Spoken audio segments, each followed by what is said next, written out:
listen, before we get out of here, I want to say this to you, Madam Vice President. We got a room full of incredible leaders out here. I mean, I feel so honored to be here. And there's so many young, brilliant minds in this room. What advice would you leave us today moving forward? Well, in particular to the young leaders, I'd say a couple things. One, you must dream with ambition. Your ambition is a good thing. It's good to have ambition. Don't ever let anybody tell you you should not have ambition and aspirations. You must have and know that you are applauded for having the ability to see what can be unburdened by what has been. And don't ever hear it when somebody says to you, oh, nobody like you has done that before. Oh, it's not your time. Oh, you're too young. Oh, and then this is one I love. Oh, it's going to be hard work. Don't you ever listen to that. I like to say, I eat no for breakfast. I don't hear no. And don't you either. The other point I would make is this, and certainly the leaders in this room know the experience that I will now describe. But to the young leaders, I will say, you're going to, in many times in your life, find that you are in a room, be it a boardroom, a meeting room, where you're the only one that looks like you. And I want you to hold in your heart and in your mind the image of what you see right now and in this room, to know that when you are in those rooms, we are all in that room with you, expecting you will walk in that room with your chin up, your shoulders back, carrying the voice that we expect you to use in that room.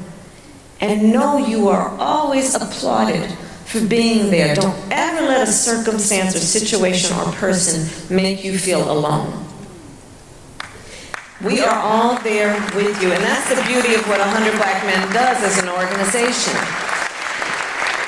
And so these are the things that you must remember in life, and you must always know how celebrated you are and how special you are and how much you have to give our country.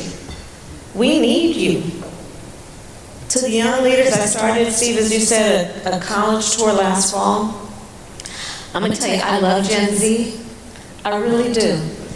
Think now, I'm going to say to the older adults, you know that if someone is 18 today, this is humbling. You know what year they were born?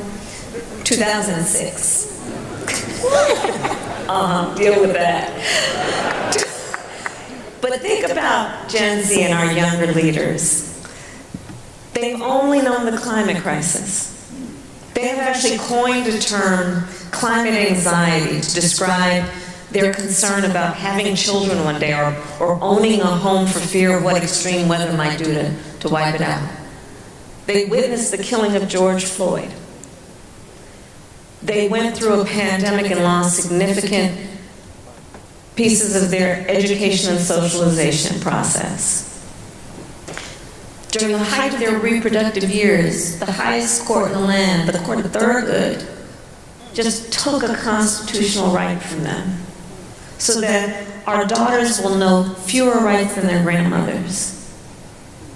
And I would ask them, Steve, everywhere I went, and it was always a packed room with an overflow room, I'd ask the students, the young leaders, raise your hand if at any point between kindergarten and 12th grade you had to endure an active shooter drill.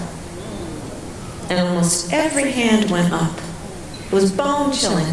This one younger student said to me, on this subject, that's why I don't like going to fifth period. I said, why, baby? Why don't you want to go to fifth period? Because in that classroom, there's no closet to hide in. On some of the biggest issues facing our country today, and up in November, when these young leaders start voting in their numbers, I see a sea change. Because they're not playing around. This is not intellectual. This is not academic for them. It's a lived experience. And so I say to the young leaders then, with that point, you were born leaders. And if you're in this room, it's because you have chosen to be a leader, and just keep leading because we need you. We need you.